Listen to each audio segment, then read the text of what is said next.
BestBookBits.com brings you the book summary of The Happiness Hypothesis, Finding Modern Truth in Ancient Wisdom by Jonathan Haidt. The author of the #1 New York Times bestseller, The Anxious Generation, shows how a deeper understanding of the world's philosophical wisdom can enrich and transform our lives. The Happiness Hypothesis is a book about 10 great ideas.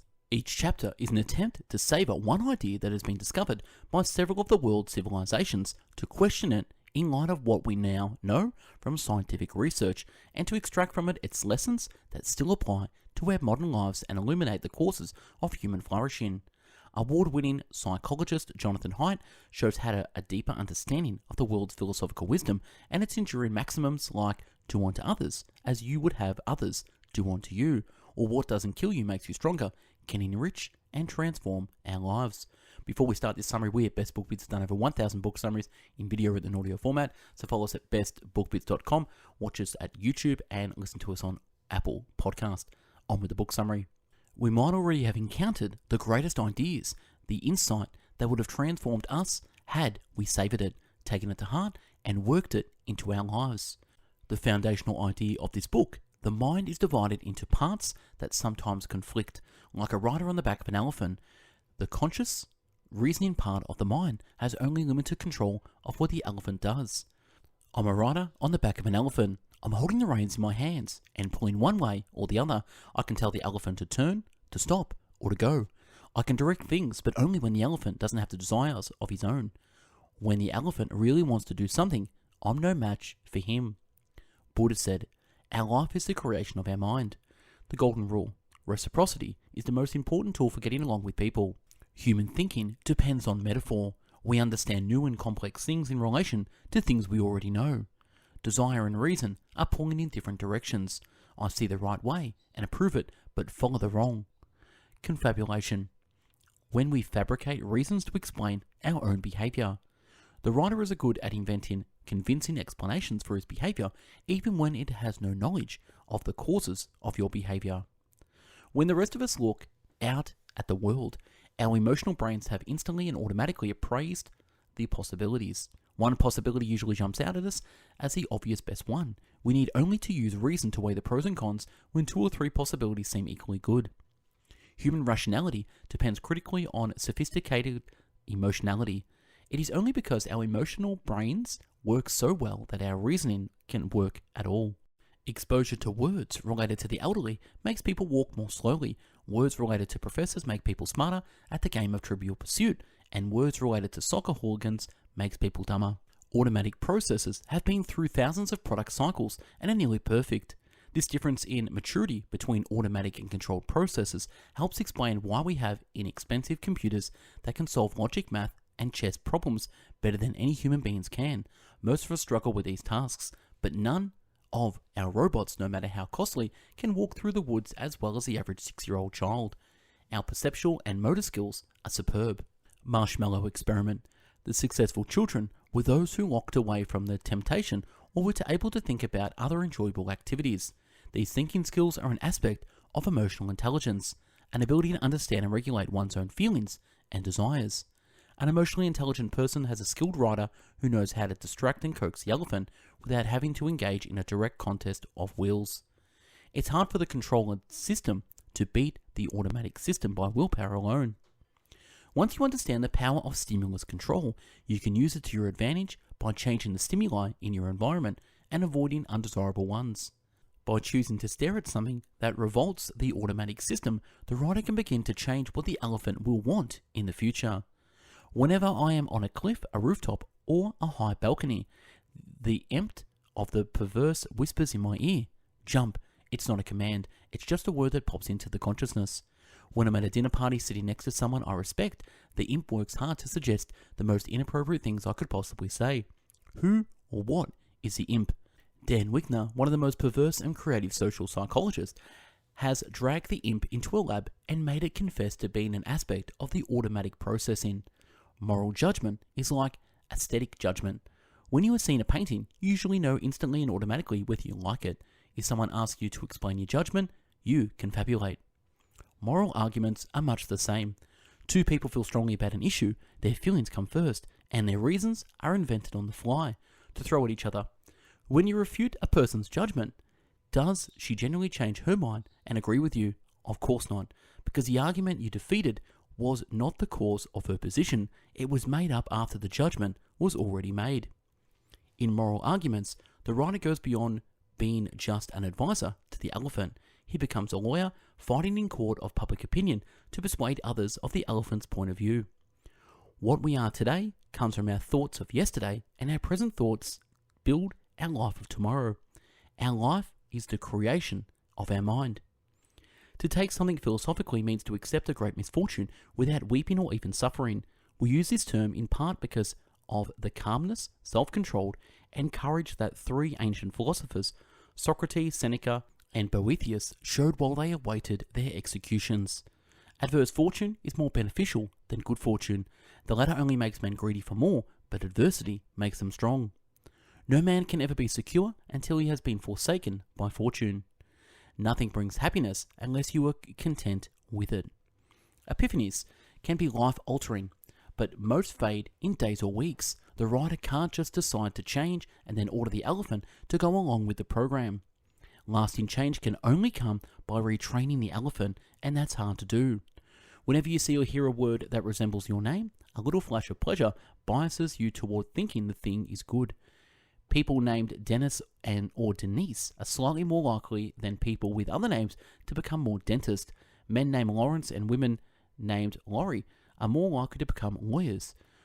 Louis and Louise are more likely to be moved to Louisiana or St. Louis, and George and Georgina are more likely to move to Georgia.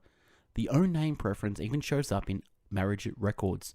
People are slightly more likely to marry people with whose names sound like their own, even if this similarity is just sharing a first initial. Bad is stronger than good. Responses to threats and unpleasantness are faster, stronger, and harder to inhibit than responses to opportunities and pleasures. This principle, called negative bias, shows up all over psychology. The elephant reacts before the rider even sees a snake on the path. Although you can tell yourself that you are not afraid of snakes, if your elephant fears them and rears up, you'll still be thrown. Thoughts can cause emotions, as when you reflect on a foolish thing you said, but emotions can also cause thoughts, primarily by raising mental filters that bias subsequent information processing. A flash of fear makes you extra vigilant for additional threats. You look at the world through a filter that interprets ambiguous events as possible dangers. A flash of anger towards someone raises a filter through which you see everything the offending person says or does as a further insult or transgression. Feelings of sadness blind you to all the pleasures and opportunities. Genes make at least some contribution to nearly every trait, whether the trait is intelligence, extroversion, fearfulness, religiosity, political leaning, liking for jazz, or dislike of spicy foods. Identical twins are more similar than fraternal twins, and they are usually almost as similar if they were separated at birth. Genes are not blueprints specifying the structure of a person. They are better thought of as recipes for producing a person over many years. Cortical lefties are less subject to depression and recover more quickly from negative experiences. The difference between cortical righties and lefties can be seen even in infants. 10-month-old babies showing more activity on the right side are more likely to cry when separated briefly from their mothers. And this difference in infancy appears to reflect an aspect of personality that is stable for most people all the way through adulthood. Babies who show a lot more activity on the right side of the forehead become toddlers who are more anxious about novel situations. As teenagers, they are more likely to be fearful about dating and social activities. And finally, as adults, they are more likely to need psychotherapy to loosen up. Having lost out in the cortical lottery, they will struggle all their lives to weaken the grip of an overactive withdrawal system. John Milton's paraphrase of Aurelius, "The mind is its own place, and in itself can make a heaven of hell, a hell of heaven." You can change your affective style too, but again, you can't do it by sheer force of will. You have to do something that will change your repertoire of available thoughts. Here are the three of the best methods for doing so: meditation, cognitive therapy, and Prozac. All three are effective because they work on the elephant. There are many kinds of meditation, but they all have in common a conscious attempt to force attention in a non-analytical way. He mapped out the disordered thought process characteristics of the repressed people and trained his patients to catch and challenge these thoughts. Depressed people are caught in a feedback loop in which distorted thoughts cause negative feelings, which then distort thinking further. Beck's discovery is that you can break the cycle by changing the thoughts. A big part of cognitive therapy is training clients to catch their thoughts, write them down, name the distortions, and then find alternative and more accurate ways of thinking. Cognitive behavioral therapy. Proust wrote that the only true voyage is not to visit strange lands, but to possess other eyes. Horror fascinates me, particularly when there is no victim. I study moral reactions to harmless taboo violations, such as the consensual incest and private flag desecration. These things just feel wrong to most people, even when they can't explain why. Prozac. It's easy for those who did well in the cortical lottery to preach about the importance of hard work and the unnaturalness of chemical shortcuts. But for those who, though no fault of their own, ended up on the negative half of the effective style spectrum, Prozac is a way to compensate for the unfairness of the cortical lottery. Tit-for-tat strategy is to be nice on the first round of interaction, but after that, do to your partner whatever your partner did to you on the previous round. Gratitude and vengefulness are big steps on the road that led human to ultra-sociality, and it's important to realize that these are two sides of the one coin. It will be hard to evolve one without the other. An individual who had gratitude without vengefulness would be an easy mark for exploitation. An vengeful and ungrateful individual would quickly alienate all possible cooperative partners. Human beings ought to live in groups of around 150 people. Judging from the logarithm of our brain size, and sure enough, studies of hunter-gatherer groups, military units, and city dwellers address hooks suggest that 100 to 150 is the natural group size within which people can know just about everyone directly, by name and face, and know how each person is related to everybody else. When you pass on a piece of juicy gossip, what happens? Your friend's reciprocity reflex kicks in, and she feels a slight pressure to return the favor. If she knows something about the person or the event in question, she's likely to speak up. Oh really? Well, I heard that he... Gossip is overwhelmingly critical, and it is primarily about the moral and social violations of others. When people pass along high-quality juicy gossip, they feel more powerful, they have better shared sense of what is right and what is wrong, and they feel more closely connected to their gossip partners. Gossip is a policeman and a teacher. Without it, there would be chaos and ignorance. Gossip paired with reciprocity allows karma to work here on earth, not in the next life. Scandal is a great entertainment because it allows people to feel contempt, a moral emotion that gives feeling of moral superiority while asking nothing in return. With contempt, you don't need to be right or wrong, as with anger, or flee the scene, as with fear or disgust. And best of all, contempt is made to share. Stories about the moral failings of others are among the most common kinds of gossip. The great majority of mankind are satisfied with appearances as though they were realities, and are often more influenced by the things that seem than those that are. So convenient a thing is it to be a reasonable creature, since it enables one to find or make a reason for everything one has a mind to do. Benjamin Franklin.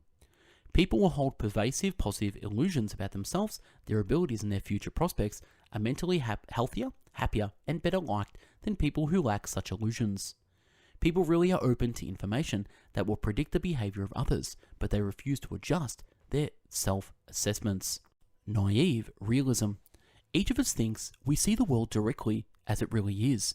We believe that the facts as we see them are there for all to see. Therefore, others should agree with us. If they don't agree, it follows either that they have not yet been exposed to the relevant facts, or else they have been blinded by their interest and ideologies. People acknowledge that their own backgrounds have shaped their views, but such experiences are inevitably seen as deepening one's insights. For example, being a doctor gives a person special insight into the problems of their health care industry. But the background of other people is used to explain their biases and convert motivation. For example, doctors think that lawyers disagree with them about tort reform, not because they work with their victims or malpractice and therefore have their own special insights, but because their self-interest biases their thinking. It seems plain as day to the naive realist that everyone is influenced by ideology and self-interest, except for me. I see things as they are. If I could nominate one candidate for the biggest obstacle to world peace and social harmony, it would be naive realism, because it is so easily wretched up from the individual to the group level. My group is right because we see things as they are. Those who disagree are obviously biased by their religion, their ideology, or their self-interest. Naive realism gives us a world full of good and evil, and this brings us to the most disturbing implication of the sage's advice about hypocrisy. Good and evil do not exist outside our beliefs about them. People want to believe they are on a mission from God, or that they're fighting for some more secular good, animals, fetuses, women's rights, and you can't have much of a mission without good allies and a good enemy. If God is all good and all powerful, either he allows evil to flourish, which means he is not all good, or else he struggles against evil, which means he is not all powerful. A 3,000-year-old question had been given a complete and compelling psychological explanation the previous year by Roy Baumeister, one of today's most creative social psychologists, in Evil, Inside Human Cruelty and Aggression. The myth of pure evil is the ultimate self-serving bias. When someone's high esteem is unrealistic and narcissistic, it is easily threatened by reality. In reaction to those threats, people often lash out violently. Baumeister's questions to the usefulness of the programs that try to raise children's self-esteem directly instead of by teaching them skills that they can be proud of.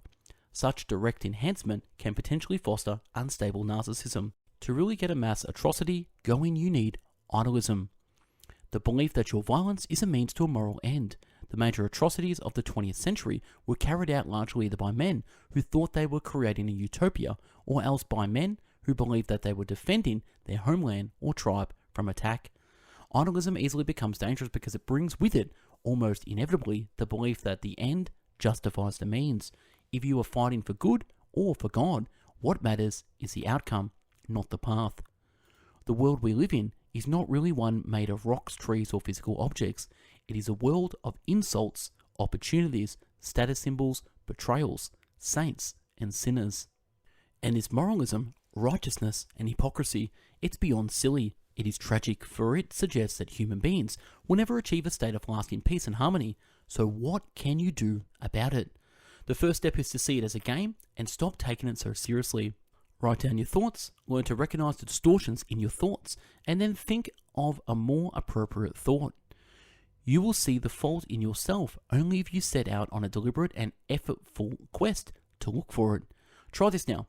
Think of a recent interpersonal conflict with someone you care about, and then find a way in which your behavior was not exemplary. Finding fault with yourself, it is also the key to overcoming the hypocrisy and judgmentalism that damages so many valuable relationships. Do not seek to have events happen as you want them to, but instead want them to happen as they do happen, and your life will go well. When it comes to goal pursuit, it really is the journey that counts, not the destination. Set for yourself any goal you want. Most of the pleasure will be had along the way. With every step that takes you closer, the final moment of success is often no more thrilling than the relief of taking off a heavy backpack at the end of a long hike. If you went on a hike only to feel that pleasure, you are a fool. People's judgments about their present state are based on whether it is better or worse than the state to which they have become accustomed. Adaptation is, in part, just a property of neurons. Nerve cells respond vigorously to new stimuli, but gradually they habituate, firing less to stimuli that they have become used to. Voluntary activities, on the other hand, are things that you choose to do, such as meditation, exercise, learning a new skill, or taking a vacation. Because such activities must be chosen, and because most of them take effort and attention, they can't just disappear from your awareness the way conditions can. Voluntary activities therefore offers much greater promise for increasing happiness while avoiding adaptation effects. Noise, especially noise that is variable or intermittent, interferes with concentration and increases stress. It's worth striving to remove sources of noise in your life. Conflicts in relationships. Having an annoying office mate or roommate, or having chronic conflict with your spouse is one of the surest ways to reduce your happiness. You never adapt to interpersonal conflict. It damages every day, even days when you don't see the other person but ruminate about the conflict nonetheless. People who report the greatest interest in attaining money, fame, or beauty are consistently found to be less happy and even less healthy than those who pursue less materialistic goals. There is a state many people value even more than chocolate after sex. It is the state of total immersion in a task that is challenging yet closely matched to one's ability. It is what people sometimes call being in the zone. The key is to flow. There's a clear challenge that fully engages your attention. You have the skills to meet the challenge. You get immediate feedback about how you are doing at each step. Pleasures are delights that have clear sensory and strong emotional counterparts, such as being derived from food, sex, back rubs, and cool breezes. Gratifications are activities that engage you fully, draw on your strengths, and allow you to lose self-consciousness. Arrange your day and your environment to increase both pleasures and gratifications. Pleasures must be spaced to maintain their potency. Because the elephant has a tendency to overindulge, the rider needs to encourage it to get up and move to another activity. The key to finding your own gratifications is to know your own strengths. Buddha's detachment. What would have happened in the young Siddhartha had actually descended from his gilded chariot and talked to the people he assumed were so miserable? Would he have interviewed the poor, the elderly, the crippled, and the sick? Buddha's emphasis on detachment may have been the turbulent times he lived in. Then, it was foolish to seek happiness by controlling one external world, but now it is not.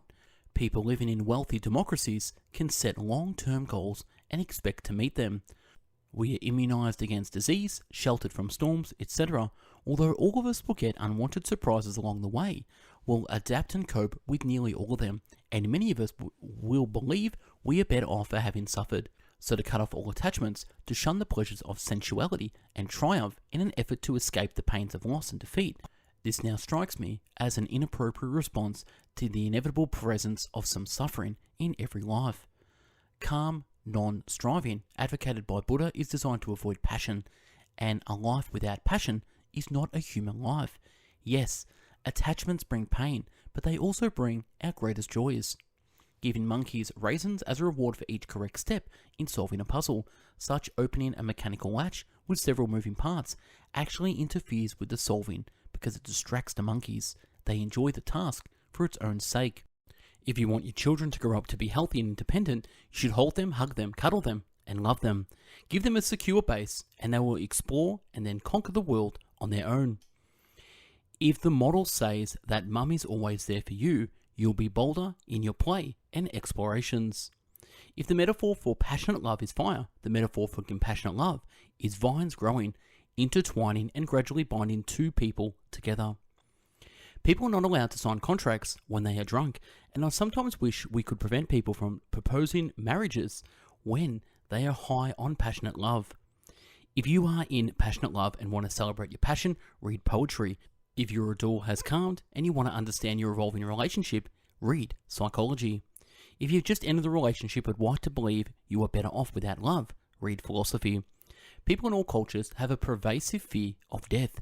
Human beings all know that they are going to die, and so human cultures go to great lengths to construct systems of meaning that dignify life and convince people that their lives have more meaning than those of the animals that die all around them. The extensive regulation of sex in many cultures, the attempt to link love to God and then to cut away the sex, is part of the elaborate defense against the gauntlet fear of mortality. Adversity may be necessary for growth because it forces you to stop speeding along the road of life, allowing you to notice the paths that were branching off all along and to think about where you really want to end up. At an intuitive level, we all believe in karma, the Hindu notion that people reap what they sow. The psychologist Mal Lerner had demonstrated that we are so motivated to believe that people get what they deserve and deserve what they get that we often blame the victim of a tragedy. Letting off steam makes people angrier, not calmer. When people older than 30 are asked to remember the most important or vivid events of their lives, they are disproportionately likely to recall events that occurred between the ages of 15 and 25. This is the age when a person's life blooms, first love, college, and intellectual growth, living and perhaps traveling independently, and it is the time when young people, at least in Western countries, make many of the choices that will define their lives. If there is a special period for our identity formation, a time when life events are going to have the biggest influence on the rest of the life story, this is it. Marcel Prost said, "We do not receive wisdom, we must discover it for ourselves, after a journey through the wilderness which no one else can make for us, which no one can spare for us, for our wisdom is the point of view from which we come at last to regard the world." First, wise people are able to balance their own needs, the needs of others, and the needs of people or things beyond the immediate interaction, e.g. institutions, the environment, or people who may be adversely affected later on. Ignorant people see everything in black and white. They rely heavily on myth of pure evil and are strongly influenced by their own self-interest. The wise are able to see things from others' points of view, appreciate shades of grey, and then choose or advise a course of action that works out best for everyone in the long run. Second, wise people are able to balance three responses to situations: adaptation, changing the self to fit the environment; shaping, changing the environment; and selection, choosing to move to a new environment. This second balance corresponds roughly to the famous Serenity Prayer: God give me the strength to accept things I cannot change, courage to change the things I can, and the wisdom to know the difference. Frugality, make no expense but to do good to others or yourself. Benjamin Franklin. Moral education must also impact tact knowledge, skills of social perception and social emotions, so finely tuned that one automatically feels the right thing in each situation, knows the right thing to do, and then wants to do it. Morality, for the ancients, was a kind of practical wisdom. Many moral education efforts since the 1970s takes the rider off the elephant and trains him to solve problems on his own. After being exposed to hours of case studies, classroom discussions about moral dilemmas, and videos about people who faced dilemmas and made the right choices, the children learns how, not what, to think. Then class ends, the rider gets back on the elephant, and nothing changes at recess. Trying to make children behave ethically by teaching them to reason well is like trying to make a dog happy by wagging its tail. It gets causality backwards. A wonderful book, Practical Ethics, by the Princeton philosopher Peter Singer. I've been morally opposed to all forms of factory farming. Morally opposed, but not behaviorally opposed. I love the taste of meat, and the only thing that changed in the first 6 months after reading Singer is that I thought about my hypocrisy each time I ordered a hamburger. But then, during my second year of graduate school, I began to study the emotion of disgust. I watched in horror as cows moving down a dripping disassembling line were bludgeoned, hooked, and sliced up. The sight of red meat made me queasy. My visceral feelings now matched my beliefs Singer had given me. The elephant now agreed with the rider, and I became a vegetarian. I saw the right way and approved it, but following the wrong until an emotion came along to provide some force. The modern requirement that ethics ignored particularly is what gave us the weaker morality, applicable everywhere, but encompassing nowhere. Work on your strengths, not your weaknesses. How many of your New Year's resolutions have been about fixing a flaw, and how many of those resolutions you made several years in a row? Cognitive behavioral therapy really does work. Religion and science each begin with an easy and unsatisfying answer, but then move to the more subtle and interesting explanations. Psychologist Alice Isen went to the Philadelphia leaving dimes in payphones. The people who used those phones and found the dimes were more likely to help a person who dropped a stack of papers. Happy people are kinder and more helpful than those in the control group. Anomie, normlessness. Anomie is a condition of society in which there are no clear rules, norms, or standards of values. In an anomie society, people can do as they please, but without any clear standards or respected social institutions to enforce those standards. It's hard for people to find things they want to do. Asking children to grow virtues, looking only within themselves for guidance, is like asking each one to invent a personal language, a pointless and isolating task if there is no community with whom to speak. Would you prefer that there be a wide variety of opinions and no dominant ones? Or would you prefer that everyone agree with you and the laws of the land reflect that agreement? If you prefer diversity on an issue, the issue is not a moral issue for you, it is a matter of personal taste. The metaphor has helped me to understand morality, religion, and the human quest for meaning in Flatland, a charming little hook written in 1884 by the English novelist and mathematician Edwin Abbott. The ethic of autonomy, the ethic of community, and the ethic of divinity. When people think and act using the ethic of autonomy, their goal is to protect individuals from harm and grant them the maximum degree of autonomy which they can use to pursue their own goals. When people use the ethic of community, their goal is to protect the integrity of groups, families, companies, or nations, and they value virtues such as obedience, loyalty, and wise leadership. When people use the ethic of divinity, their goal is to protect from degradation the divinity that exists in each person, and they value living in a pure and holy way, free from moral pollutants such as lust, greed, and hatred. Cultures vary in their relevant reliance on these three ethics. Man is possessed of two natures, a lower, in common with the animals, and a higher, peculiar to himself. The whole meaning of sin is the humiliating bondage of the higher to the lower. The modern West is the first culture in human history that has managed to strip time and space of all sacredness and to produce a fully practical, efficient, and profane world. This is the world that religious fundamentalists find unbearable. The great historian of religion, Mercy Elder, wrote The Sacred of the Profane. Even a person committed to a profane existence has privileged places, quantitatively different from all others, a man's birthright, or the scenes of his first love, or certain places in the first foreign city he visited in his youth. Even for the most frankly non-religious man, all these places still retain an exceptional, a unique quality. They are the holy places of his private universe, as if it were in such spots that he had received the revelation of a reality other than that in which he participates through his ordinary daily life. Even atheists have imitations of sacredness, particularly when in love or in nature.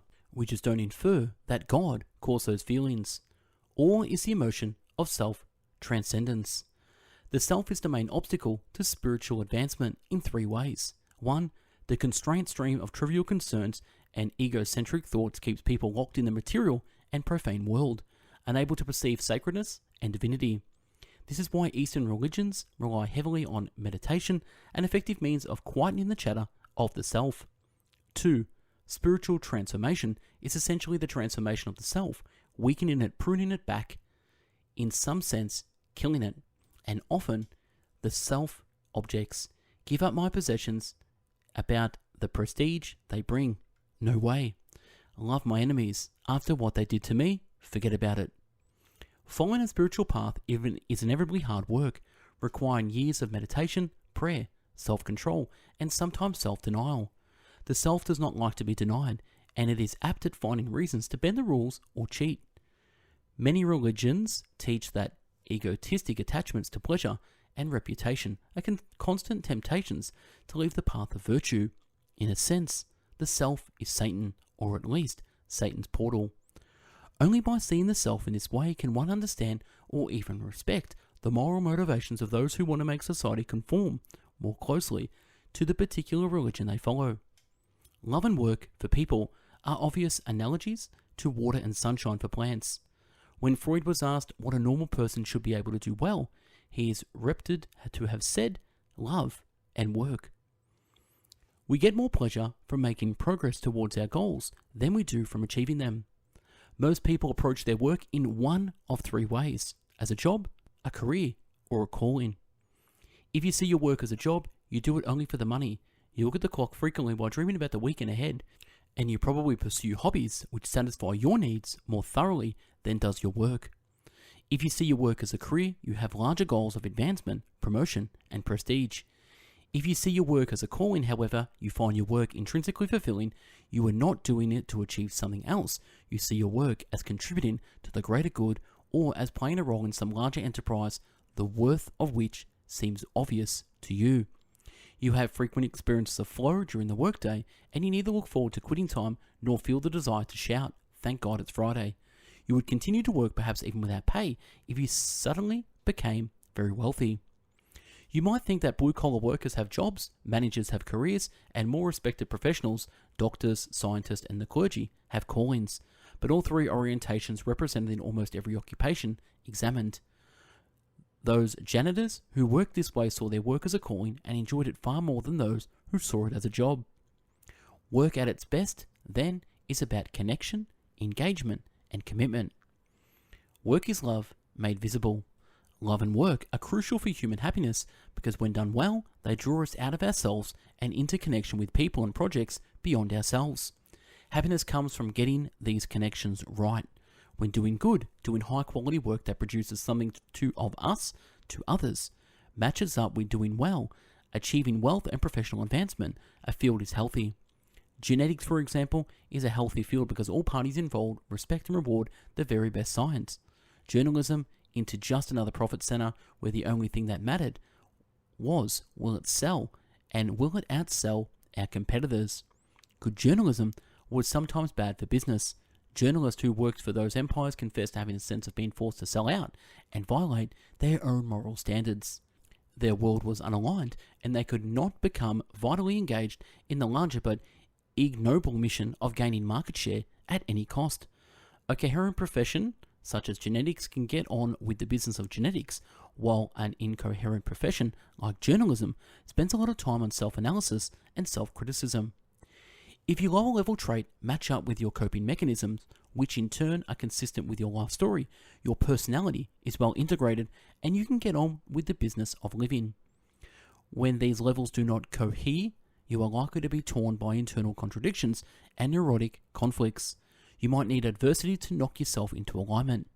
And if you do achieve coherence, the moment when things come together may be one of the most profound of your life. If evolution is all about survival of the fittest, then why do people help each other so much? Why do they give to charity, risk their lives to save strangers, and volunteer to fight in wars? Darwin thought the answer was easy. Altruism evolves for the good of the group. There can be no doubt that a tribe including many members who, from possessing a high degree of spirit of patriotism, fidelity, obedience, courage, and sympathy, were always ready to aid one another and to sacrifice themselves for the common good, would be victorious over most other tribes, and this would be natural selection. The word religion literally means in Latin to link or bind together. It is worth striving to get the right relationship between yourself and others, between yourself and your work, and between yourself and something larger than yourself. If you get these relationships right, a sense of purpose and meaning will emerge. Liberals are experts in thinking about issues of victimization, inequality, autonomy, and the rights of individuals, particularly those of minorities and nonconformists. Conservatives are experts in thinking about loyalty to the group, respect for authority and tradition, and sacredness. When one side overwhelms the other, the results are likely to be ugly. A society without liberals would be harsh and oppressive to many individuals. A society without conservatives would lose many of the social structures and constraints. A good place to look for wisdom is where you least expect to find it, in the minds of your opponents. You already know the ideas common on your own side. If you can take off the blinders of the myth of pure evil, you might see some good ideas for the first time. And that's a wrap on this book summary, The Happiness Hypothesis. If you like the book summary, click the link to download this week. Best Book Bits again have done over 1,000 book summaries in video and audio format, so check us out at bestbookbits.com. Like, comment, share, and subscribe to our YouTube channel, and listen to us at Apple Podcast. If you want to help support the channel, we have put together our top 500 best book bit summaries in one massive downloadable PDF, 15-part volume, so you can read and listen forever offline. Thank you again for watching and listening.